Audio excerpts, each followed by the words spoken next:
Chapter 7. The third meeting of the court was in the same spacious chamber. Next day, 24th of February. How did it begin work? In just the same old way. When the preparations were ended, the robed 62 massed in their chairs, and the guards and order keepers distributed to their stations, Chaucon spoke from his throne and commanded Joan to lay her hands upon the Gospels and swear to tell the truth concerning everything asked her. Joan's eyes kindled, and she rose and stood, fine and noble, and faced toward the bishop and said,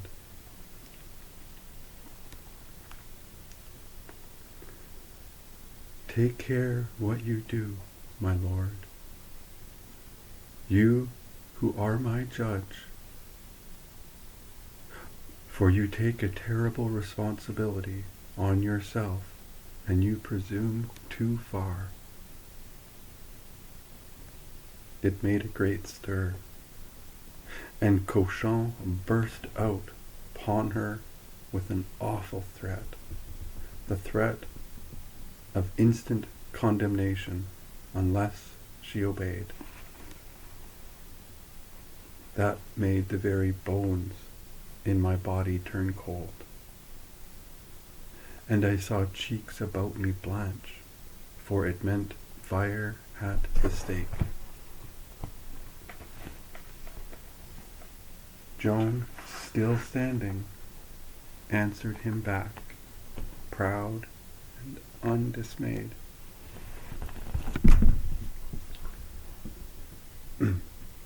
Not all the clergy in Paris and Rouen could condemn me, lacking the right.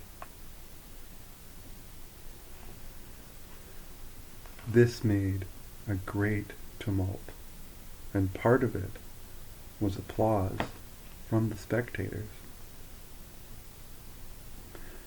Joan resumed her seat. The bishop still insisted. Joan said, "I have already made oath. It is enough." The bishop shouted, "In refusing to swear, you place yourself under suspicion." "Let be. I have sworn already. It is enough." The bishop continued to insist. Joan answered that she would tell what she knew, but not all that she knew.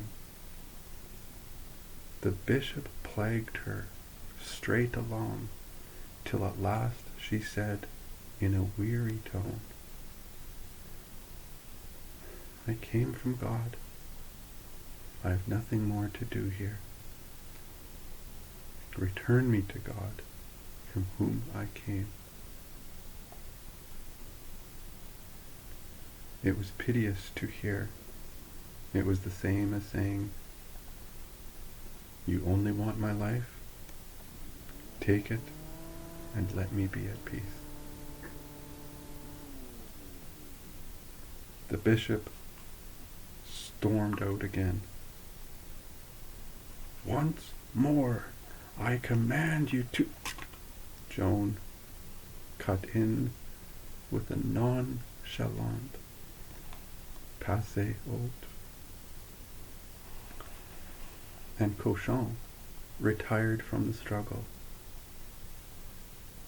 But he retired with some credit this time, for he offered a compromise. And Joan, always clear-headed, saw protection for herself in it, and promptly and willingly accepted it. She was to swear to tell the truth, as touching the matters set down in the procès-verbal. They could not sail her outside of definite limits now. Her course was over a chartered sea henceforth. The bishop had granted more than he had intended, and more than he would honestly try to abide by. By command, Beaupere resumed his examination of the accused. It being Lent, there might be a chance to catch her neglecting some detail of her religious duties. I could have told him he would fail there. Why, religion was her life. Since when have you eaten or drunk? If the least thing had passed from her lips in the nature of sustenance, neither her youth nor the fact that she was being half-starved in her prison could save her from dangerous suspicion of contempt for the commandments of the Church. I have done neither since yesterday at noon. The priest shifted to the voices again. When have you heard your voice? Yesterday and today. At what time? Yesterday, it was in the morning. What were you doing then? I was asleep, and it woke me. By touching your arm? No, without touching me. Did you thank it? Did you kneel? He had Satan in his mind, you see, and was hoping perhaps that by and by it could be shown that she had rendered homage to the arch enemy of God and man. Yes, I thanked it, and knelt in my bed where I was chained, and joined my hands and begged it to implore God's help for me, so that I might have light and instruction as touching the answers I should give here. Then what did the voice say? It told me to answer boldly, and God would help me. Then she turned toward Chaucon and said, You say that you are my judge. Now I tell you again, take care what you do. For in truth I am sent of God, and you are putting yourself in great danger.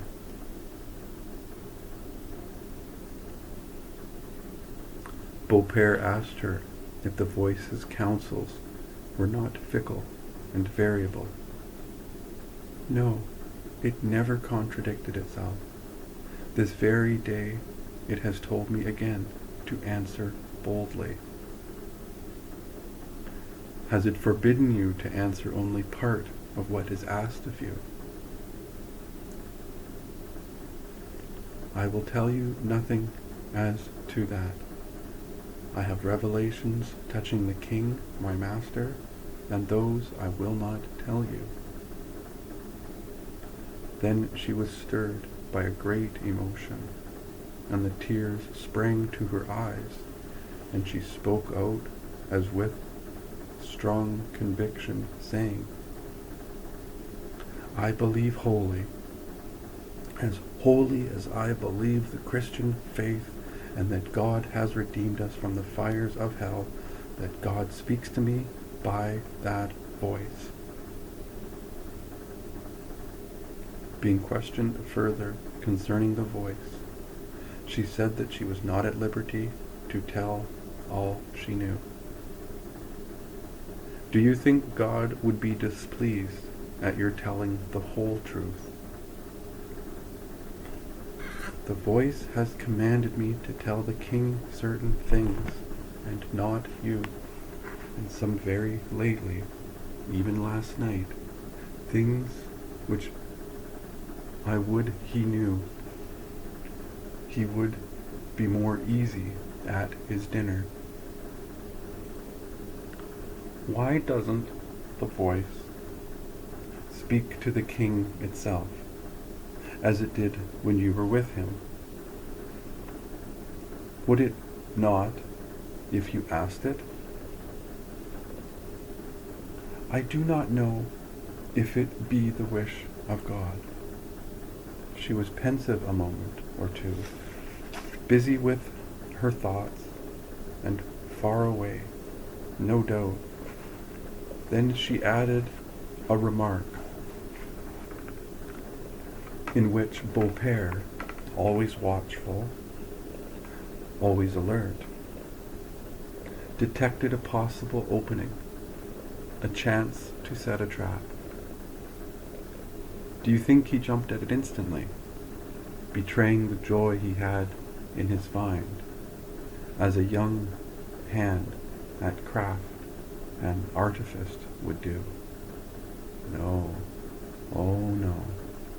You could not tell that he had noticed the remark at all. He slid indifferently away from it at once, and began to ask idle questions about other things, so as to slip around and spring on it from behind, so to speak.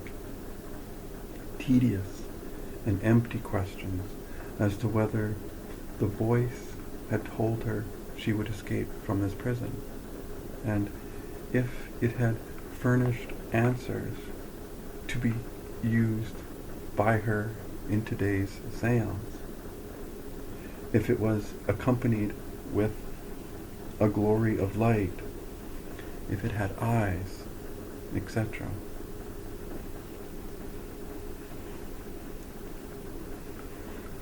That risky remark of Joan's was this: without the grace of God, I could do nothing. The court saw the priest's game and watched his play with a cruel eagerness. Joan was grown dreamy and absent. Possibly she was tired. Her life was in imminent danger, and she did not suspect it. The time was ripe now. Beaupere quietly and stealthily sprung his trap. Are you in a state of grace? Ah, we had 2 or 3 honorable brave men in that pack of judges, and Jean Lefevre was one of them. He sprang to his feet and cried out, "It is a terrible question. The accused is not obliged to answer." Chaucon's face flushed black with anger to see this plank flung to the perishing child, and he shouted, "Silence, and take your seat. The accused will answer the question." There was no hope, no way out of the dilemma, for whether she said yes or whether she said no, it would be all the same, a disastrous answer. For the scriptures had said, one cannot know this thing. Think what hard hearts they were to set this fatal snare for that ignorant young girl, and be proud of such work and happy in it. It was a miserable moment for me while we waited. It seemed a year. All the house showed excitement, and mainly it was glad excitement. Joan looked out upon these hungering faces with innocent, untroubled eyes, and then humbly and gently brought out that immortal answer, which brushed the formidable snare away as it had been but a cobweb.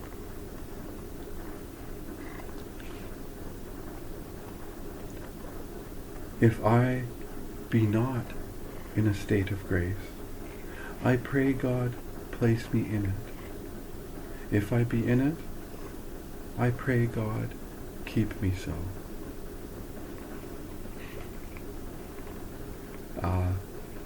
You will never see an effect like that. No, not while you live. For a space there was the silence of the grave. Men looked wondering into each other's faces, and some were awed and crossed themselves, and I heard Lefevre mutter, "It was beyond the wisdom of man to devise that answer. Whence come this child's amazing inspiration?" Beaupere presently took up his work again, but the humiliation of his defeat weighed upon him, and he made but a rambling and dreary business of it, he not being able to put any heart in it.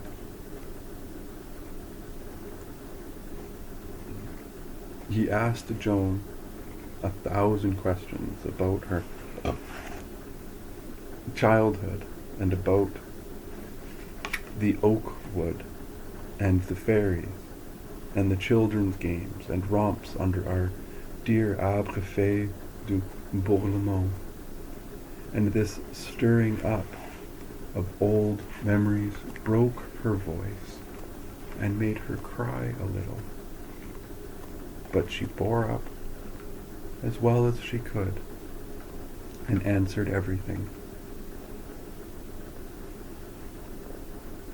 Then the priest finished by touching again upon the matter of her apparel, a matter which was never to be lost sight of in this still hunt of this innocent creature's life, but kept always hanging over her, a menace charged with mournful possibilities.